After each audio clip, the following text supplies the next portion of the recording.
DNFs, repaired chassis, and business as usual. This week I'm chatting all about the Japanese Grand Prix.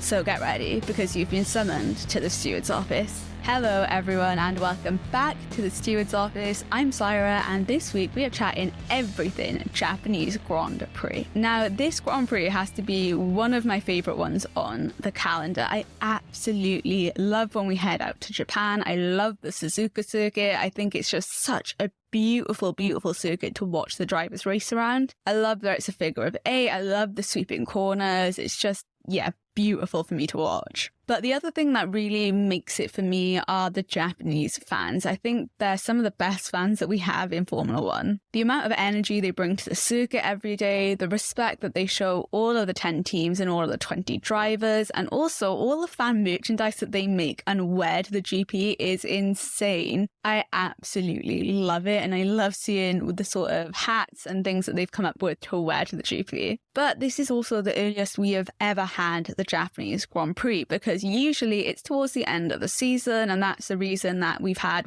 13 World Championships decided out in Japan. This year, however, we have held it in April in cherry blossom season, so a lot earlier than usual. But let's dive into what happened this weekend. So kicking off with 2 bits of news that we had in and around the weekend, and the first one is to do with Williams. So after Australia, when Alex Albon had broken his chassis, Williams still only had 1 chassis. There was no spare. Now, the thing with Alex's chassis is that it was repairable. It would just need to be sent back to Britain after Australia to try and get repaired, and they did send it back to Britain. The concern that Williams had and a lot of fans had was whether it would be repaired in time and then sent out to Japan ready for the Japanese Grand Prix. The good news was, though, that yes, Williams managed to repair the chassis and get it sent out ready for the Japanese Grand Prix. However, Logan Sargeant ended up telling us on media day that he would be running with the repaired chassis and Alex Albon would still have Logan's original normal unrepaired chassis. Now basically what Logan had said is that it would have been a lot of work for the mechanics to take apart Alex's car to get Logan's chassis, put it back on Logan's car, and then for the mechanics to also then put together Alex's car. Which I do get, it would have been a very heavy workload on a race weekend when mechanics already have a lot of work to do. Now he said after the repairs that chassis was only around 100 grams heavier. Now a repaired chassis can end up weighing a lot more depending on the repair work that needs to be done, so 100 grams isn't a whole load compared to what it could be, but on a Formula One car we know that things like weight mean a lot. It's why so many of the cars have stripped back paint and we just have carbon fibre, is to try and find some weight saving procedures. So yeah, an extra 100 grams, not really the best circumstance. And to be fair, this really wasn't the best set of circumstances for Williams. And it wasn't really ideal for Logan Sargeant either, to be honest with you. But I do get it that from the mechanics perspective and the amount of work that they have to do anyway, the extra workload would not have been great for them. But in one respect, at least Logan Sargeant was going to be able to run in the Japanese Grand Prix instead of having to sit out like he did in Australia. Now, the second piece of news was actually the more interesting piece of news for me this weekend, and that's to do with the FIA and Mohammed Ben Sulayem. Now, if you listened to last week's episode, I did a rundown of some of the biggest news pieces that came out of F1 during March, and one of those things were the allegations put against Mohammed Ben Sulayem, the FIA president. Now, he did end up being cleared of intervening with the Saudi Arabian Grand Prix race results and the Las Vegas Grand Prix track inspection in 2023, but it does not end there. Now, I did mention that he ended up sending out a letter to all of the FIA members saying that he was going to stand strong as FIA president, and that whoever was making these accusations was just looking to undermine the FIA and what they stood for. Well, 27 member countries ended up replying to Mohammed Ben Sulayem's letter in a letter that was posted on the FIA website. And I've got the letter up here to tell you guys exactly what it said. So these parties, these 27 member countries, had claimed that accusations of impropriety and unethical practices propagated by some members of the print and digital media were intended for the sole purpose of causing harm to the FIA and its leadership, particularly the president, i.e. Mohammed Ben Sulayem. We will recommend that the FIA initiate legal action against those who, without cause, slander the FIA and its leadership. It was quite strongly worded. You could tell they were really backing both the FIA and the FIA president in this, and they feel very strongly about all of this. Now, I'm sure MBS is going to appreciate the fact that there are 27 members of the FIA who are really backing him and supporting him and doing this publicly because their signatures are on the letter on the FIA website, and I'll link that in the show notes and description for you guys if you want to have a read. Whether or not the FIA end up opting to take legal action against the printed media and the press about these accusations, I don't know. What I do think is fairly interesting is the fact that this has happened while Susie Wolff is also initiating legal action against the FIA for something, well, kind of similar that happened to her, and once again covered in last week's episode, so make sure you catch up if you're curious about that. I just think I wasn't expecting such a strong reaction from members of the FIA, but yes, they are really backing Mohammed bin Sulayem as president and the FIA, or at least 27 member countries are. But let's head into the actual race weekend and what happened on track. Now, we were pretty much back to normal this weekend, guys, but let's have a run through of the weekend itself. FP1, we saw a red flag come out after Logan Sargeant crashed during the practice session, and thankfully the chassis was undamaged, but there was some extensive damage to parts of the car like the gearbox. That red flag did mean we had limited running in FP1. However, we did have Ayuma Iwasa running in Daniel's Visa Cash App RB seat during that practice session. He is a Japanese driver in Formula 2 who is a Red Bull Junior, so it was a really nice touch for Visa Cash App RB to use one of their rookie sessions to have Iwasa in the car, and I'm sure it was brilliant for all of the Japanese fans to see two Japanese drivers in FP1 in the same team. I thought that was a really lovely touch. But yeah, sadly, because of the red flag, he didn't get a whole load of running in, probably less than what he would have wanted to. FP2 wasn't great either. It was wet and the drivers didn't want to use wet and intermediate tyres in case they needed them later on in the weekend. So we didn't see a lot of drivers really go out in FP2. There was limited running. And to be fair, the entirety of Friday, FP1 and FP2, we didn't get a whole load on track to really understand where the cars were at. It was really difficult to get a read on them and what they were doing and where the pecking order might be for quali and the race. But what that wet FP2 session did do is cause Pirelli to want to have more discussions with the FIA and Formula 1 about the wet tyre rules during a race weekend. So basically in 2024, there's been a slight change in the wet tyre rules on a race weekend for all of the teams. So in 2023, teams got 4 sets of intermediate tyres and 3 sets of wet tyres going into any race weekend. However, in 2024, they've now changed that rule, so it's 5 sets of intermediate tyres and 2 sets of wet tyres per Grand Prix weekend. But to have that happen, there was a little bit of a change again with the wet tyre rules. So basically in 2023, if FP1 or FP2 were wet on a Grand Prix weekend, as long as it wasn't a sprint weekend, then a driver would be allowed to have a free set of intermediate tyres. So basically, if FP1 or FP2 were a wet session, a driver ended up using their intermediate tyres in that wet session, they'd be given an extra set of intermediate tyres. It meant that teams were obviously going to be more likely to go out on track with a set of intermediate tyres on a Friday because they knew they would get another set from Pirelli. That in 2024 ended up being cut because they went from 4 intermediate tyres on a weekend to 5. What it has done is made teams reluctant now to go out, like we saw in Japan in FP2, to go out when the track is wet because they know they're not getting an extra set of intermediates and they might need it later on in the weekend. And in a place like Suzuka in Japan, where we do have a lot of rain, we've seen very wet Grand Prix, teams aren't going to want to put themselves at a disadvantage compared to their competitors and get running in an FP1 or FP2 and then not be left with enough intermediate tyres on a race day. So yeah, apparently Pirelli do want to have a chat with the FIA and F1 about that rule and what they can do about it. FP3 wasn't great either Saturday morning. I mean, don't get me wrong, the drivers went out, it wasn't raining, and yes, they were all out there running. But everyone was on such weird and different run plans because obviously the rain in FP2, the red flag in FP1 meant that there was minimal running. But it did mean that we couldn't really figure out once again where any of the teams were because we had some teams on soft tyres really early on in the session, and then they went to do long runs later on when track evolution had really started to kick in and you would have had faster times. So yeah, it was difficult to figure out where everyone was. I can't lie, my highlight of qualifying though was seeing Yuki Tsunoda get into Q3 in his home race. It was so good to watch, and I know it probably meant so much to him and the Japanese fans. Other than that though, quali was pretty normal. Max Verstappen got pole position, Sergio Perez took P2, and it has been a lot of races since Sergio Perez and Max Verstappen have had a Red Bull front row lockout. Charles Leclerc was an anomaly in qualifying though. He ended up qualifying in P8,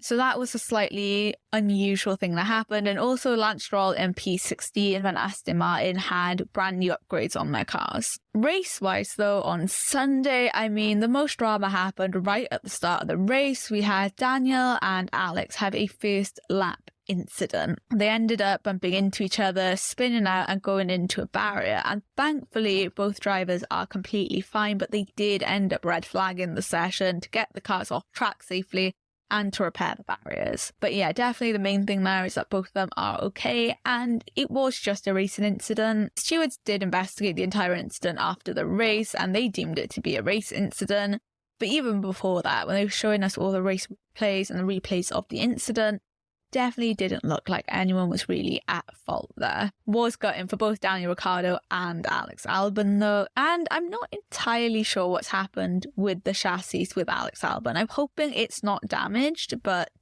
I haven't seen or read anything yet. Now that red flag though did cause Mercedes to opt to put brand new hard tyres on their car, and bear in mind they started off with the mediums, only 2 laps done on them.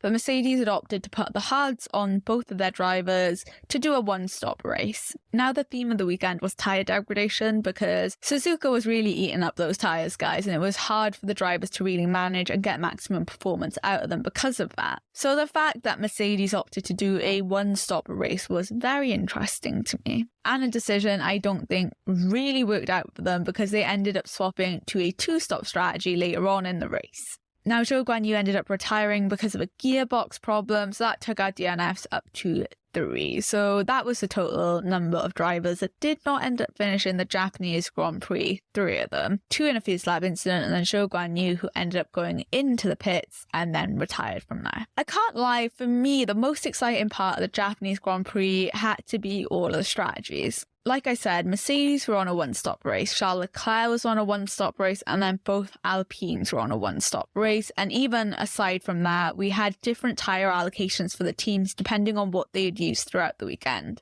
Some drivers had 2 hards and a medium, some drivers had 2 mediums and a hard. So it was really interesting to see when people were pitting, whether they were getting the overcut or the undercut, and what their pace was like as the stint wore on. So that was the most interesting thing for me to look at, and I absolutely adore seeing all the lap times on the app. Like, I'm someone that does end up looking at that sometimes more than I do the actual racing, especially when there isn't a whole lot going on track. So for me, seeing that, seeing how the pace changed and the strategies was super interesting, because there was a point when Lando Norris had gone in for hard tyres. Lewis Hamilton and George Russell had been on their first set of hard tyres for quite a while now, and just seeing the amount of pace Lando Norris had with his hard tyres when they were fresh, when they were new, was insane, the way he was able to catch up with Lewis Hamilton. So that was really cool to see. But look, for Red Bull, this was a brilliant weekend for them. It was another 1-2, maximum amount of points taken away, because not only did they get a 1-2, but Max Verstappen also took home the fastest lap. He's back to winning ways. I'm sure he's grateful that the car didn't end up having a DNF or any issues, and he managed to finish the race around 12 seconds ahead of Checo. But saying that, right, Checo Perez has seemed a lot closer with Max Verstappen this weekend than what I think we've seen him in the season so far. Like I said, yes, 12 seconds between him and Max Verstappen when they finished the race, but through the practices, what we could gain from them, and through qualifying as well, it was actually quite close. I did mention the fact that, yes, this is the first front row lockout that Red Bull have had in a little while now. During that Q3 session in qualifying, I think there was only around a 10th of a second, around about that number, that was separating Max Verstappen and Checo Perez. So it wasn't a whole load. Like I said, I think this is the closest they've been in qualifying. And I really hope this is a good sign from Checo. I'm hoping this is something that he carries on as we go to the next couple of races and we finish out the season and everything. It's really nice to see that, yeah, he might be getting used to the car a little bit more. The confidence that he has in himself and the car might be growing as the races go on.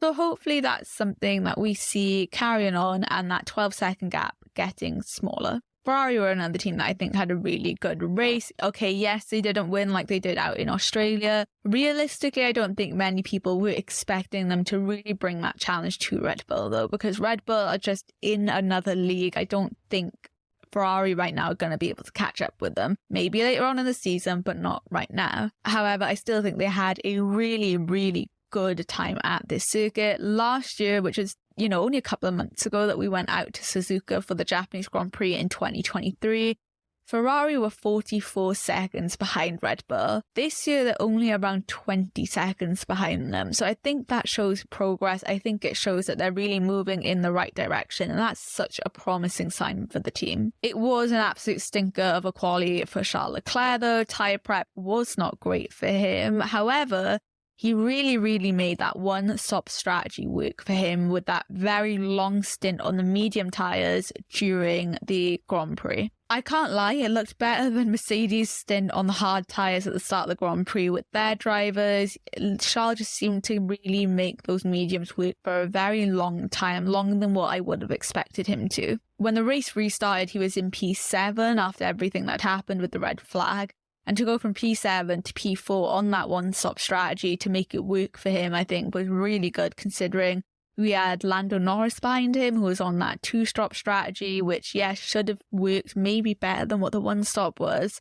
So the fact that he managed that, I think, was a really good show from him. But I also think that shows that Ferrari's tyre problems last year really are gone, because they struggled with tyre deg a lot last year. And I think this GP especially, and I think we kind of realised in the last 3 Grand Prix, but this one specifically, because of Charles doing that long stint on the mediums, shows that they are able to take care of their tyres a lot better, that the SF24 is a lot kinder on the tyres. Carlos Sainz put in another epic performance, took home another podium, so that's 2 weeks in a row that he's taken home a podium, and every race that he has competed in this season, he's gotten a podium in. That's Bahrain, Australia and Japan, because obviously he did not compete out in Saudi Arabia. So 100% podium rate for him so far, which is amazing. I really think that he is going to be in competition for that Red Bull seat, especially if he keeps pulling out performances like this. And yes, there were photos of him and Helmut Marko talking over the Japanese Grand Prix weekend, and I know we see drivers talking to other team principals and things like that all the time, but given where Carlos is with his contract and not having a seat next year,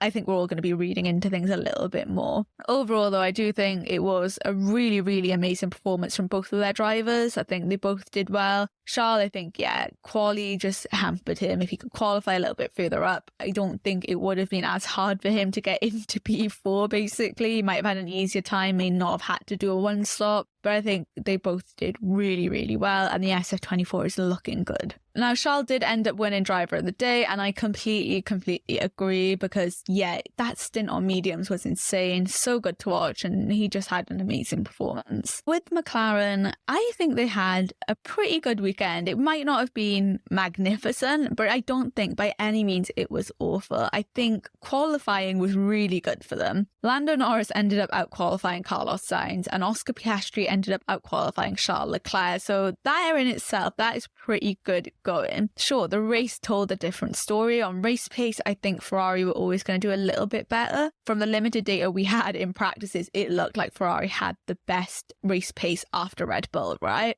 But qualifying wise, I think the fact that both of their drivers had managed to out-qualify one of the Ferraris each was really, really good. I think for McLaren, they maximised everything that they could, and really right now they've got such a strong hold on third place for the WCC. Mercedes are just a little too far behind them right now, and yes, as of right now, Ferrari are closer to Red Bull for first than they are to McLaren in third place. But McLaren are a team that are super, super excited for their big upgrades package that they're going to have coming over the next couple of races. And if it is anything like the upgrades package that they had last year, then yeah, I could see them competing with Ferrari for P2. For Mercedes, I mean, what looked like it was going to be a really promising weekend for them throughout the practice sessions did not materialize. The thing is, their drivers did talk about the fact that the balance was better. Both George Russell and Lewis Hamilton had said, yeah, the balance of the car felt better. Lewis was saying it's the best that the car felt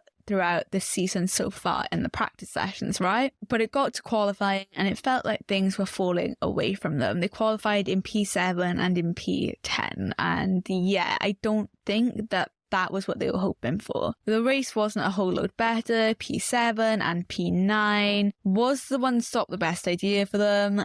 I don't think so. And then I think they left it a little too late to go to a two-stop strategy, because when they did, they weren't really able to make up the spaces that they could have done on a traditional two-stop. Saying that though, I don't think they would have done much better than what they did with this random one-stop to two-stop strategy, right? I think the thing is with Mercedes, they went into this race weekend saying they think they'd cracked one of the main issues with the W15 and that it didn't really like the high temperatures, and that's what was causing it to lose performance. They might have found performance because of that, but it's not at the rate of which the teams around them are gaining performance. Teams like Aston Martin, because right now, I think Aston are the only team that are really close to them. I can't say McLaren because I think their race pace and qualifying pace is a lot better. Definitely not Ferrari or Red Bull. So right now, I think Aston are their closest competitors, but Aston are a better car right now. They seem like the better package. Mercedes is sitting in P4 right now. Aston Martin are only 1 point behind them in P5. And honestly, I think China-wise, yeah, I could see Aston Martin getting into P4 and Mercedes bumping down a spot. And talking about Aston Martin, they had a swathe of upgrades come in for their team. And I'm not talking circuit-specific upgrades. Nope, these were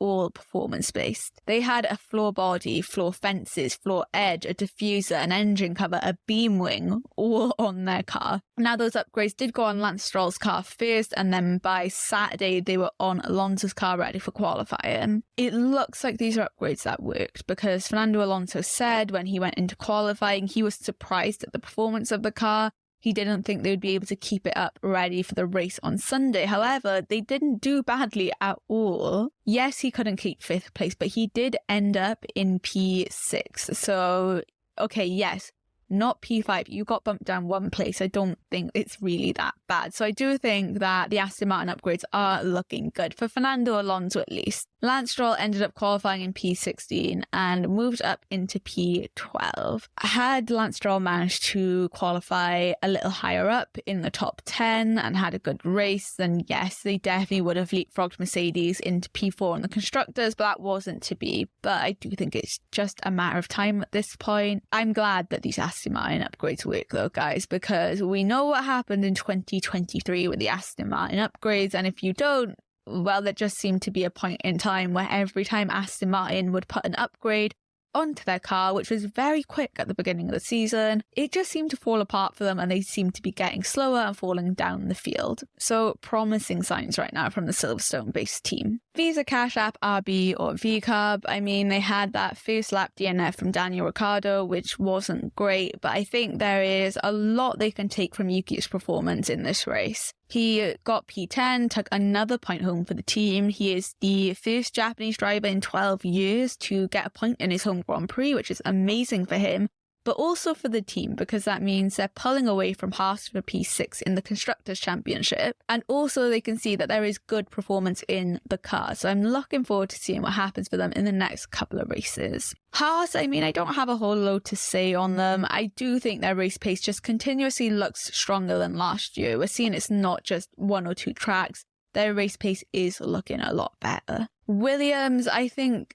they had the weakest car of the race weekend. And I don't mean that in a mean way, but it just did not sound good. The feedback we were getting from the drivers was not great, right? Neither driver had a lot of confidence throughout the weekend. Alex Albon was reporting back on the car and it just didn't sound great throughout free practice. And then, yes, he had that DNF during the first lap of the race. But on top of that, Logan Sargeant had a little bit of an incident during the race where he went over a curb, lost control of the car and went into a runoff area. He did manage to reverse out and carry on in the race, but it wasn't great, right? Probably not what he wanted, not what Williams wanted, because before that, he wasn't running too badly. It was an alright race for him. Kick Sauber, we had a gearbox failure for Zhou Guanyu, so that was one of their drivers out, but they did have a new floor for the Japanese Grand Prix, but I think we're going to have to wait for a couple of more races to see if that makes a difference. I think the major plus for Kick Sauber was that their pit stops were a lot better.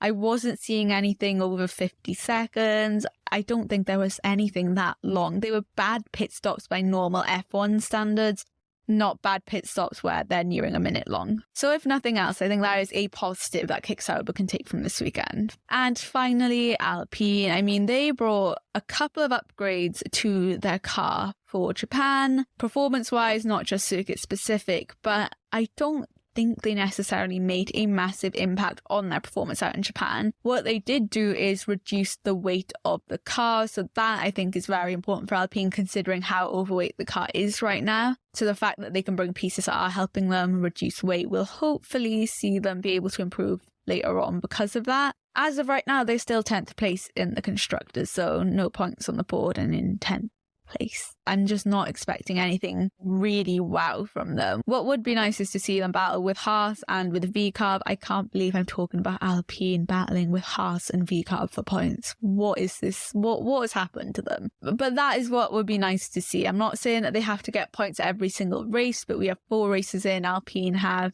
no points. Qualifying wasn't great for them either. I mean, Pierre Gasly wasn't able to make it out of Q1, and then Esteban Ocon couldn't make it out of Q2 into Q3, which is probably a big ask, to be honest with you. But yeah, not a great race for them. It wasn't horrible, I guess, but still in 10th place. So that is the Japanese Grand Prix. Like I said, I think the reason I enjoyed it so much was because I got to keep track, or at least try and keep track of what was going on with the lap times and the tyre stints and the strategies. That's what made it so exciting for me. Now we do have a week break before we head out to the Shanghai International Circuit for the Chinese Grand Prix. It is the first time we've been there since 2019, which is crazy, but I'm really glad F1 are going back there. It's going to be Zhou Guanyu's home race, the first time he's been in an F1 car in his home GP, which is going to be so cool to watch. It's one of my favourite races to watch when I'm rewatching old races, the Chinese Grand Prix.